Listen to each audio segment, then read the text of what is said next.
there anybody in the room?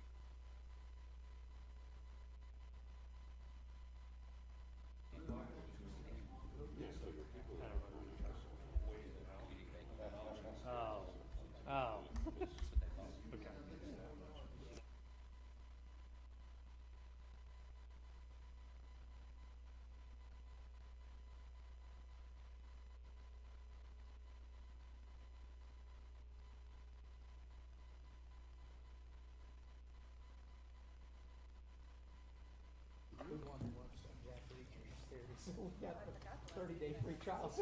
Well, good evening, everyone, and welcome to the Raymore City Council work session for Monday, August the 7th, 2023. We have a couple of items on our agenda. We will be going into executive session afterwards, but first item on our work session agenda tonight is no parking signs. I'll turn it over to Mr. Fearborn. Thank you, Your Honor. A couple of brief items on the agenda tonight. First item is we have received a request to make up for not putting signs where they were originally planned. If you look at the map here, what you see here is Kentucky Road going past Harold Estates and Harold Drive there. What's highlighted in the orange on this map is actually a D-cell and X-cell lane that it's hidden underneath here because I had them highlighted. But the original plat for this actually put, for some reason completely unknown, a deceleration lane and an acceleration lane off of Kentucky Road at this location. In recent years, this has kind of turned into a de facto parking lot for people from across the street, and we suspect a little bit of this neighbor to the south. And in fact, if you look very carefully, there are actually two cars parked there when this particular Google image was taken. We need to, so when we send the police department up there, when somebody's parked there, they have, because there is no signage, even though it is on the plat, it is in fact D-cell and Excel lanes, because there's no signage, the police department has no ability to enforce the fact that this is a through street, if you will, and it's actually an item that you're not supposed to park on them. While you can park on the side of the road, you cannot park in acceleration and deceleration lanes. We're proposing very simple signage to start with. If the simple signage doesn't work and we're up there way too much, we do have the ability to paint these curbs yellow, which a lot of XL and decel lanes have. This is the only spot where we have these where this has manifested itself into a problem. We do have subdivision acceleration and deceleration lanes like out on Ward Road. Obviously, folks aren't going to be daring enough out there because they probably know in the middle of the night somebody's going to clobber their car if they're parked out there. But people are parking here for lengthy periods of time, need to get it taken care of. Behind here we have the 300-545 Missouri statute that says we should be putting up appropriate signage. And then no parking zones alongside a curb that is painted yellow, or if you're blocking the normal flow of traffic, there should be signage in a location like this.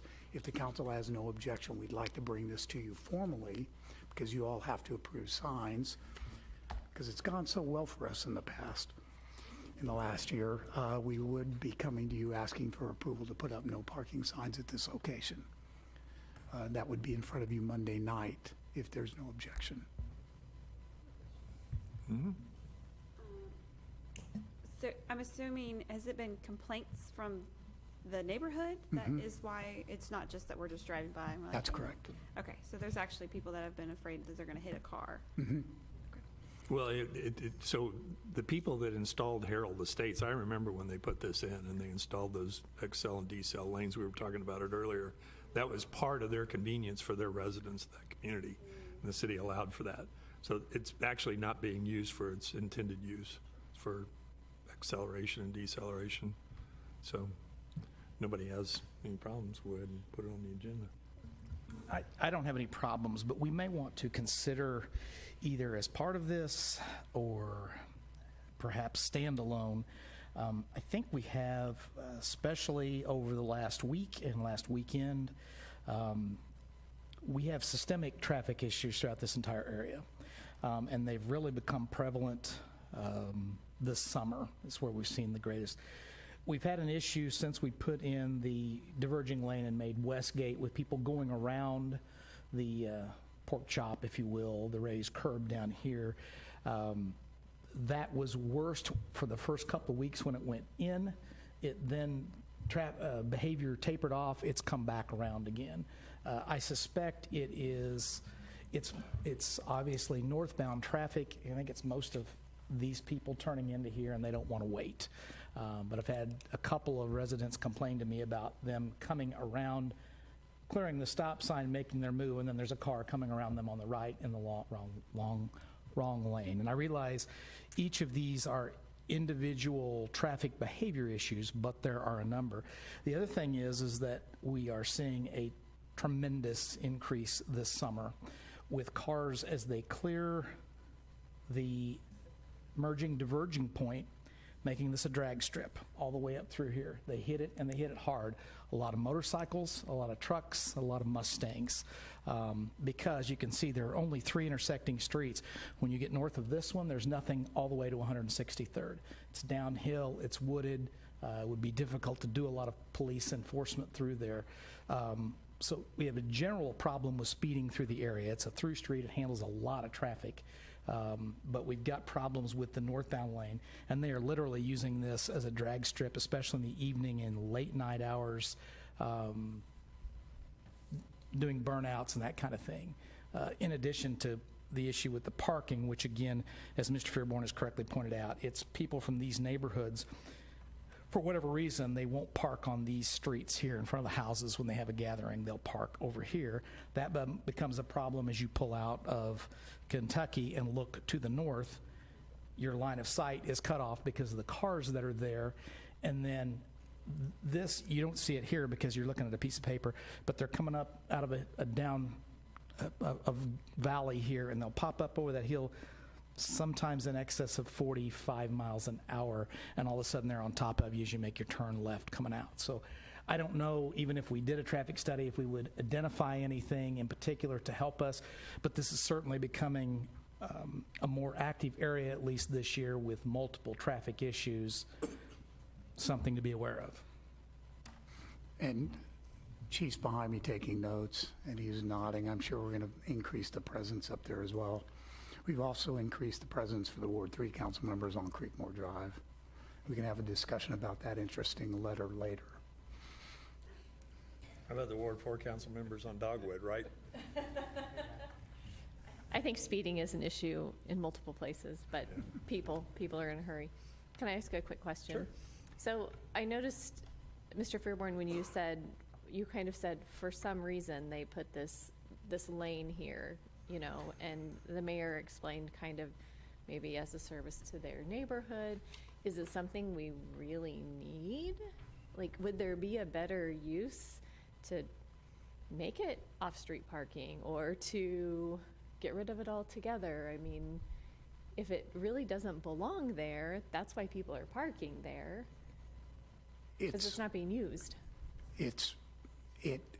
The only other solution would be to tear it out. That would be at our expense, and it's 675 feet. It would be incredibly expensive to take it out. Better to just turn it into what it's supposed to be and put the signage up. Simple solution. As far as future expansion, is there any plans for Kentucky Road that eventually that could become part of that expansion? Widening of the road between there and... There are no future plans for Kentucky Road in that regard, sir.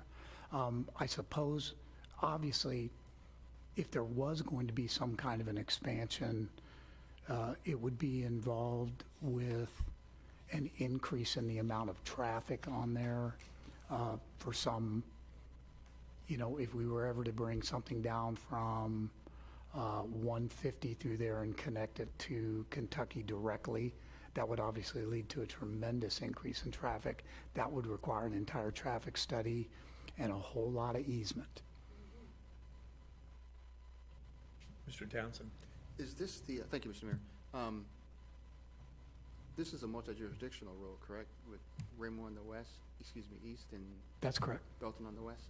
At what point on this map that we're looking at is so I'm assuming the property to the extreme south, where the Westgate Drive kind of begins, is that the completely Raymore side?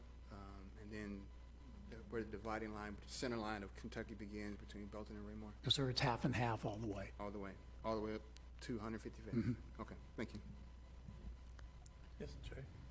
So just going back in history, your question, I would suspect, and Bob Schmidt would be the expert on this because he built this subdivision, but I would say, convenience of the homes here, but there's only 34 in the subdivision, it's closed off.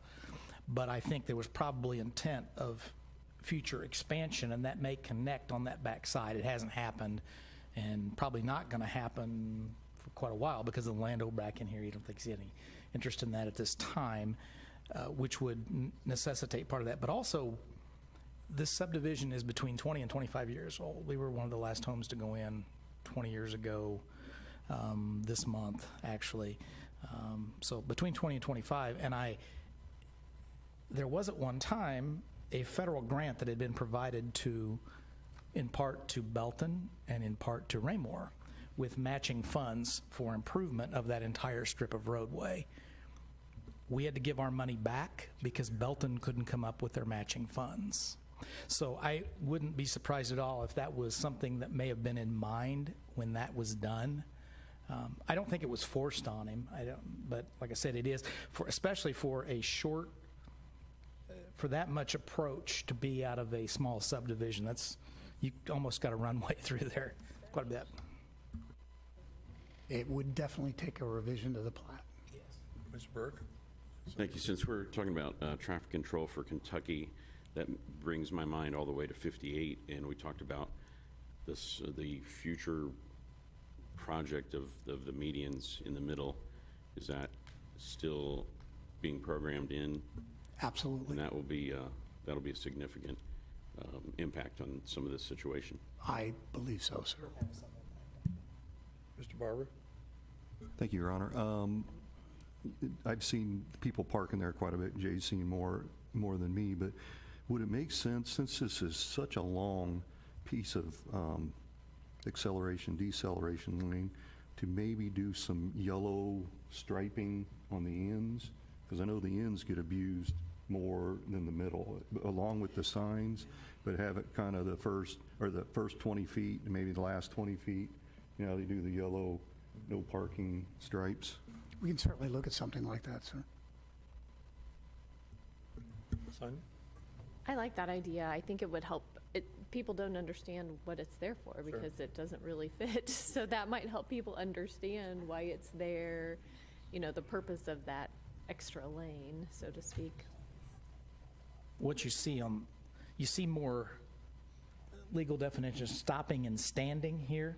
People will pull in and use their cell phone or look at a book, or bus drivers will park there in the morning staging. Sometimes Amazon, I've called in a couple of stolen autos over the years that have been left there, dumped there. These people here are mainly parking for convenience, and my concern, in addition to vision obstruction, is with traffic as it flows southbound and comes up over that hill, that it wouldn't take much for somebody to get a door taken off or somebody to get hurt. So that's another piece of this. Yeah.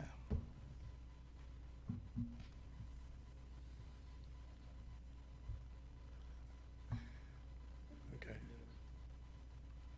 Thank Be you. on the agenda.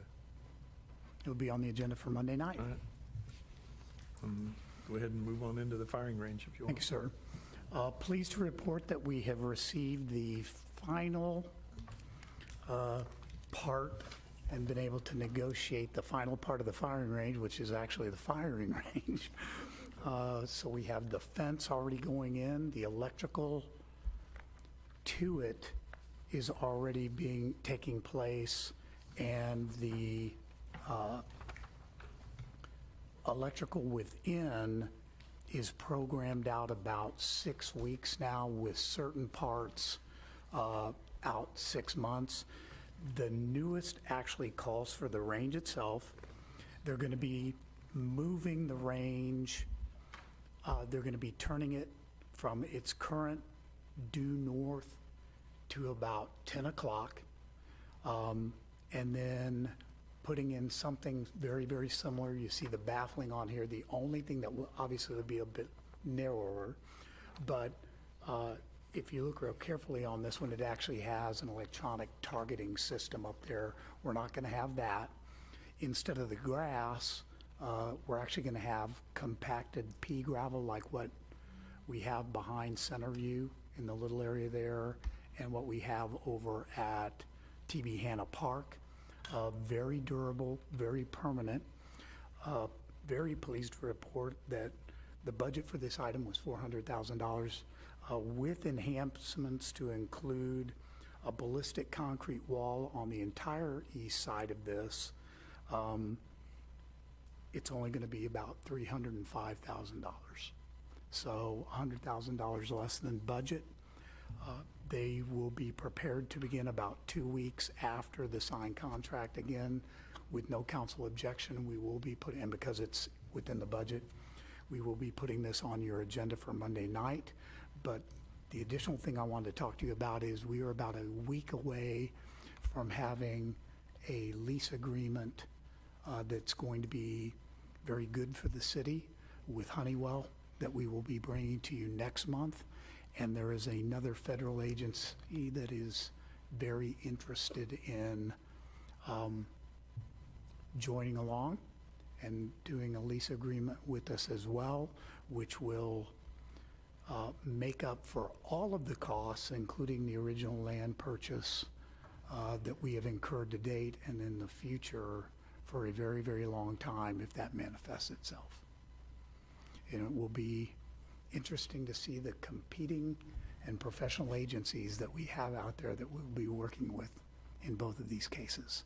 But I did want to report that to the council and answer any questions you might have. Anyone? Oh, go ahead. If we were so far under budget, would we consider doing the, like you said that we're not getting the digital or the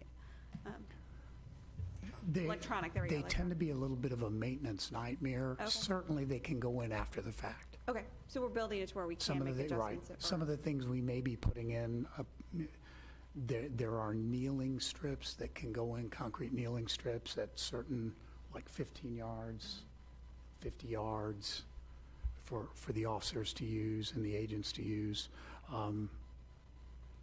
Things like that that are enhancements when the money starts coming in. I smile when I say that. I got to quit that. Mr. Holman. So in addition to this meeting our operational needs for our police department, this was a wise capital purchase for the city from a financial standpoint as well. Already 2 different agencies wanting to sign on, both with means to help pay back a bunch of our costs, and going forward as we make additional improvements, I believe that will increase. This was a wise financial purchase for the city. It's going to cost us some money up front to make. We had to start from the ground up. I mean, when you got to put in basic utilities and that kind of stuff, but as it goes, there are a number of agencies that will want to come here and use this beyond the 2 that they've already got that are planning to do this. So it's a good move. Anyone else? Yeah, Kevin? Thank you. Getting in the weeds a little bit, and I probably should know this, but who manages the gun range? I mean, when we sign these agencies up and our folks, who's the day-to-day manager of that and coordinator of that? One of our captains is the range master. For us old military heads, who cleans up the brass? The shooters. Little buckets. There is a policing effort that goes along after the shoot. Yeah. The nice part about this particular firing wall that is on here is it actually has a filtering system built into it for the water that comes down those, because it does have lead in it. So it does have that. It's going to be pretty cool. Yeah, Tom? I haven't seen the full drawing on this, but I'm wondering, is there a shelter or a shelter that, it's going to get really hot in the summertime, shooting in the daytime out there. And I can tell you from experience, it's miserable out there.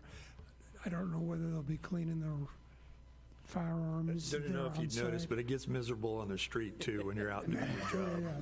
Yeah. Yeah. But A I little don't know. realism built in there. There's actually a small storage and classroom down there. Those are probably going to be expanded upon, and once the electrical's in, we'll have some air conditioning. Okay. In case those old guys get all sweaty.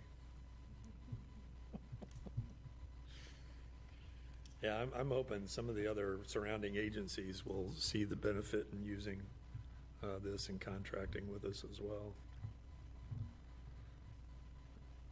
Anyone else? All right. Moving on. Sir, we have reason to go into executive session for litigation matters 610-0211 and personnel matters 610-0213. Is there any reason for us to hit other first before we go to executive? Does anybody have anything you want to bring up tonight? Yeah. Just Mr. to add to Townsend. your timeline, on the other day, I just have, this is just general comment. On the other day, on driving home, I actually noticed on, right after, after 155th, one of those remote lawnmowers was being used by MoDOT. Oh, really? Okay. And I, for some reason, I was like, why is this machine moving? And it was low to the ground, and I noticed a gentleman like 30 yards away. I was like, oh, that's one of the, I'm driving, wait a minute, I need to focus. But it's pretty cool to see that, you know, Yeah. what we've purchased in operation. And, Was it on an incline? it was on an incline. The gentleman further Okay. down was on the traditional big tractor, Yeah. mowing that part of it, but the more inclined area was being used by that remote lawnmower, and it was doing exactly as was advertised. So, good to see that. Yeah. All right. Go ahead. Mr. Mayor, I move that we go into executive session to discuss litigation matters and personnel matters. Thank you. Is there a second? I'll second. Motion been made and seconded to move into executive session. Please have the roll call. Councilmember Townsend, Yes. Councilmember Baker, Yes. Councilmember Forster, Yes? Councilmember Burke, Yes. Councilmember Davila, Yes. Councilmember Inger, Yes. Councilmember Barber, Yes. Councilmember Holmes. Yes. We'll now move into executive session, and upon adjournment, we'll be adjourned for the evening.